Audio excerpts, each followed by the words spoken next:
What's up, y'all? Welcome back to my channel. I'm Star J, and today I'm here at Camp Space. As you can see, Black women are the ultimate creators. I'm here with Miss Patrice. I'm about to do a very interesting interview about Black women creators and just her space and how she began to just own it. What's up, y'all? Welcome back to my channel. Today I am interviewing Miss Patrice, who is the CEO and founder of this lovely business, this lovely space, Camp Space. Make sure y'all check out this space and make sure y'all check out this interview. Don't forget to like, subscribe, and share, and comment below. I'm sitting here with owner and CEO Patrice Camo of Camp Space. So let's get into this interview. So Patrice, I really just want you to just tell us about yourself and just how you really got into this business. I'm Patrice, and thank you for coming and talking to me. So Camp Space is a content creator studio, and it was created let me take a step back. So Camp Space opened in 2018 as a co-work studio, because there were no spaces in Prince George's County to go and work and be around people like you, right? Mm-hmm. Small business owners, freelancers. Mm-hmm. And at the time I was a PR consultant. So we opened through, took a long time. We finally opened, and then about a year and a half in, I realized that we were making more revenue from people that would book the space on weekends to do their photo shoots. Mm-hmm. And I said, well, you know what? If this is bringing in more revenue, I might need to do a pivot. Mm-hmm. So it took about 9 months to really fully transition from being a co-work space to a content creator studio. Mm-hmm. But here we are, and the space is booked by anybody that is looking for a place, affordable, beautifully designed, mm-hmm. private, comfortable space to shoot their photo, video, audio, and kind of that live virtual content. You can do it here. Mm-hmm. This space, I'm a woman of color, I'm a Black woman. Mm-hmm. And when I was thinking about changing, all of our customers were Black women. Those were the ones that were spending the money. So mm-hmm. I said, you know what, I'm gonna lean all the way into this. And so this space is for women of color, mm-hmm. content creators. Anybody can come here. Mm-hmm. Anybody can book here. We've had the Real Housewives shoot here. We've had Glamour Magazine. We've had people of all colors shoot here. But this is 100% a safe space for women content creators of color who, for years, are undervalued, never seen fully, misappropriated. I would jump out on a limb, and not even jump out on a limb, but I would say that a lot of the things that go viral, the memes, the funny stuff you see, a Black woman created. Right. But we don't get the credit. Right. And so this is a space where I want my sisters to come here and create and know that I'm happy you're here. And I'm gonna give you all the light, Yes. Could you just tell us some of the services that you offer? So Camp Space, our business model is very simple. You rent the space hourly to shoot your content, and you can shoot it. That can be photo content, video content, audio content, right? So you can rent it that way. We also book out for very small, intimate events because it's COVID. Nothing over 15 people. But you take the couch out, you throw a long table in here, you have a beautiful dinner party. Okay. So you can book it for that. So those are our two services right now. Okay. Very hyper focused. We'll be moving to also creating branded content. So I'm hoping that will be a revenue stream where we can pull influencers, partner with a brand, create content that is then sold. Okay. Those are the services right now. But the hope is to build upon that. Those are the two services, super focused. Okay. Yeah. So just taking it a little bit back to school days, college, and everything like that. So what was your focus during school time, during college? Yes. Did it really push you towards becoming a PR and getting into owning your own space? So I'm a Prince George's County girl. I was born in DC, but raised in Prince George's County. Went to Oxon Hill High School, and I also went to University of Maryland, which is right down the street from my space. And I've always been a writer. and I've always been like a hustler. And I've always been a marketer. But at Maryland, in order to be a marketing major, you have to get into the business school, which is really difficult. Yes. And I didn't get in, okay? Oh, wow. Failing math classes left and right. Wow. But my advisor said to me, have you ever heard of public relations? I had never heard of that before.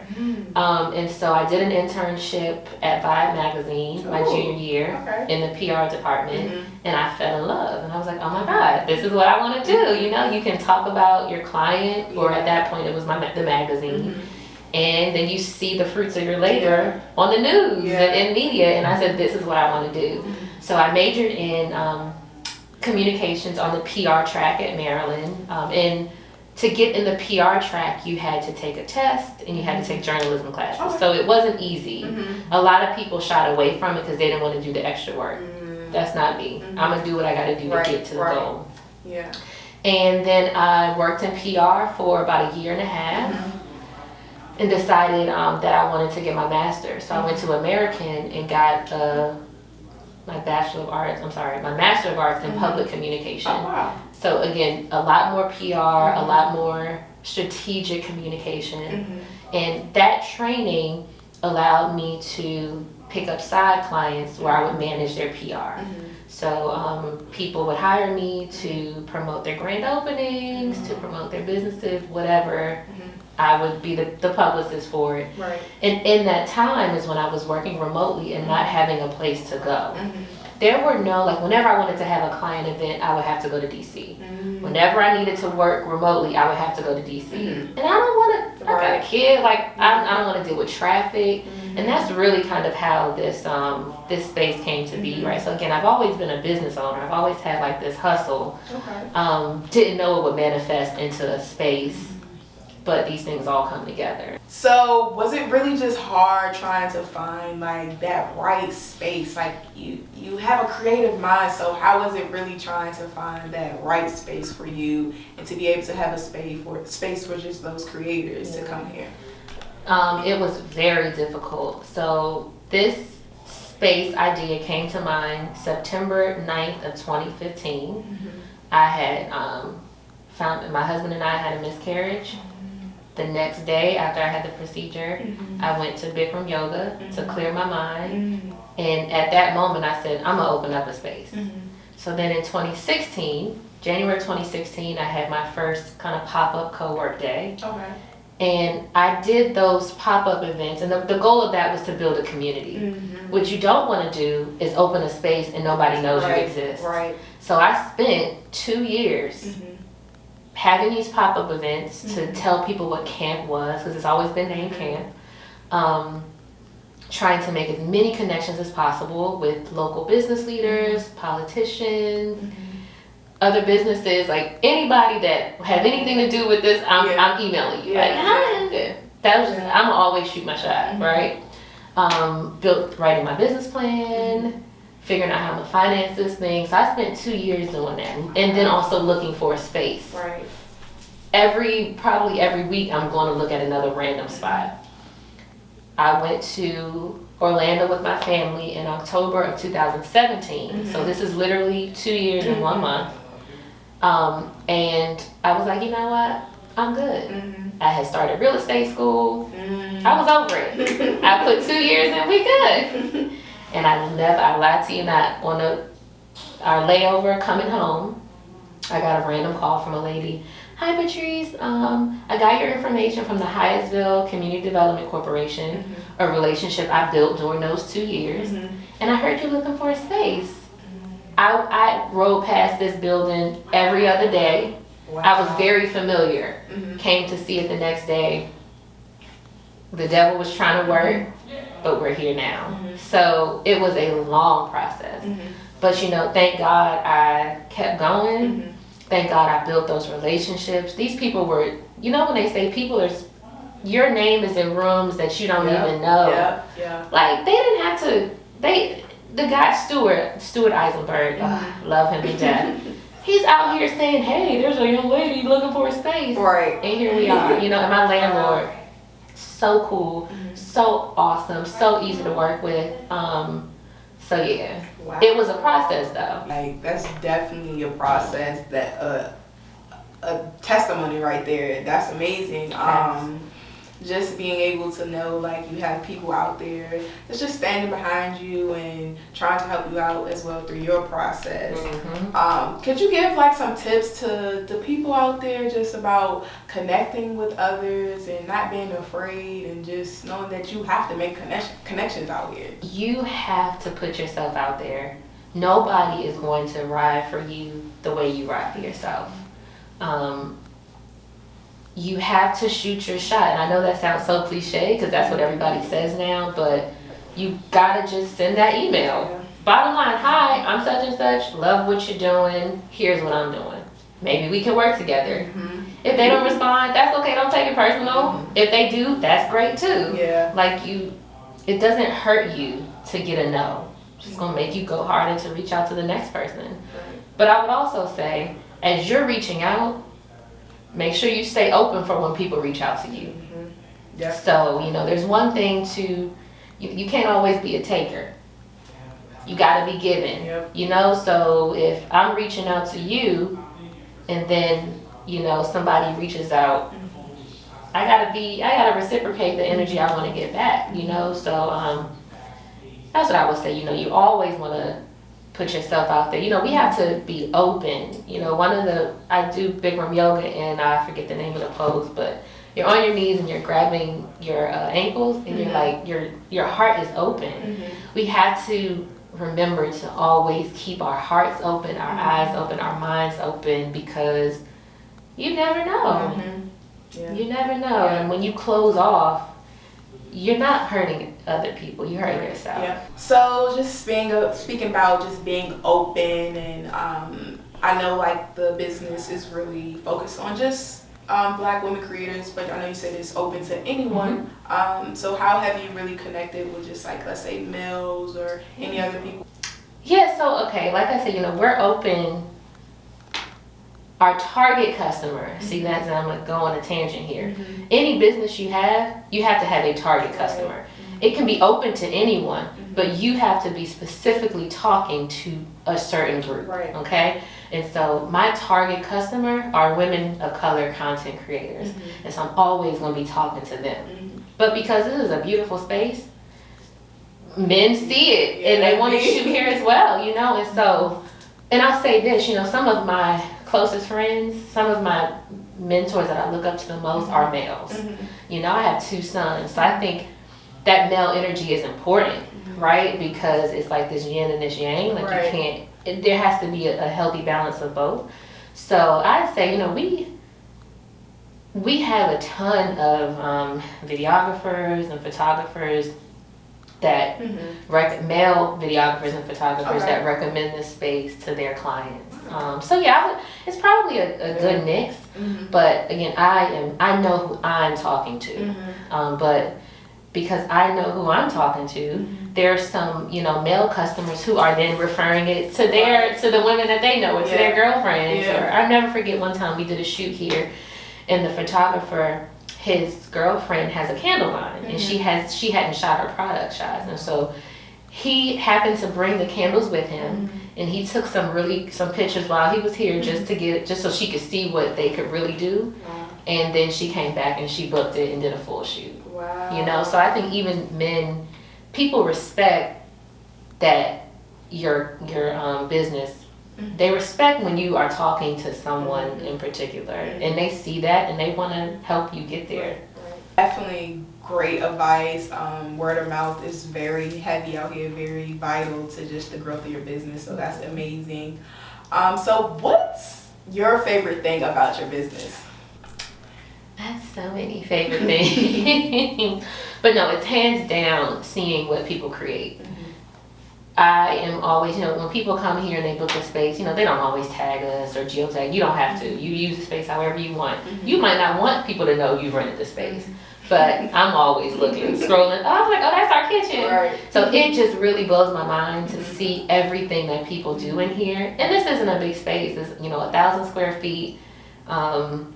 It probably looks bigger than it is, but people are just really people are so creative, and they're able to really capture these amazing pieces of content, again, be it video, photo, audio, there was a nonprofit organization that they were supposed to have a huge conference with like 500 women. COVID happened, so they had to totally pivot and turn it into a virtual conference. And they shot it here. Wow. It was amazing. Yeah. So this room was a session. Outside was it was a whole vibe. And I'm like, wow, they did that in my space, you know? So that just also makes me feel really good. The space is very just like creative. I like it. It's definitely a vibe. We're actually sitting in the podcast room, so it's really a great vibe. When I came in here, I was like, wow, this is a vibe. This is a vibe. So when your clients are really just coming in, trying to figure out what they want to do, or different things that they're trying to create, how do you assist them? How do you kind of like just try to better assist them with their creativity? Well, usually when people book it, they already have their vision in mind. Okay. But there are some creators who aren't sure even what this brand process looks like. So I had a conversation, no lie, yesterday with a baker. She works a full-time job, but she's also a baker, and her husband told her, yo, you need to promote this. Yeah. And so I don't know how she found out about this taste. I need to figure that out. But I just talked her through what it looked like to have a brand shoot. And I said, you know, you want to make sure you have your makeup and stuff done. You want to have a friend come with you to help you. Bring like 2 or 3 outfits, look and see what you like, screenshot it so you can kind of tell the photographer the looks you want. And so because I've been a publicist, creating content for other people, and then in this space, seeing how people use the space, I know what works. And so being able to walk her through it felt really good. But I don't have to do it much, because when people, by me saying this is a content creator studio, people already know what it is when they come here. And that's really important. My branding is so important. Yeah, definitely. But people already know. But in those cases, yes. And my goal is to, aside from being a space, my goal is to really be a hub for women content creators of color. So if you already know what you're doing, you gonna come here, you gonna shoot up and roll. If you don't know what you're doing, you're going to go to our Instagram or our website and get some resources and tools. You're going to go to our database of photographers and book your photographer. Then you'll come here and then you'll shoot. So the goal is to really be like this vertically integrated one-stop shop for people like yourself, right? You're a content creator. So that's the goal. I'm trying to figure that out. But that's the goal. So what's that special vibe that you want to give off for your business, even when people like just step foot in the door? Oh, that's a really great question. I want people to really, when they come in here, to just feel light and comfortable. We purposely designed it to be very clean, so you can make it look like whatever you want it to look like. But if you don't want to change anything, that's fine too. But it's just like this, it's light, it's just, when you walk in here, I want you to open that door and just like, you know, so you can feel comfortable when you are taking photos or when you have to record. Like, it just needs to feel not heavy. You know, there's so many things in the world that are heavy, and I want, when you walk into this space, I want you to just feel good about, I want you to feel light, and I want you to like feel like you about to create the best content you didn't create it. Like, you about to do something you ain't never did before. Your creative juices are flowing. Like, that's really what I want to happen when people come in here. And I think that does happen because we have a lot of customers who come back. You know, they're booking it once a quarter to re-up, you know. And that's important. That says a lot. Right. What advice could you give to just like Black women creators out there? It's really, when I minored in mass communication at school, so we kind of had a project where we had to talk about Black women in media and things of that nature. It was really just a tough topic, but how could you really give advice to just the Black women creators out there?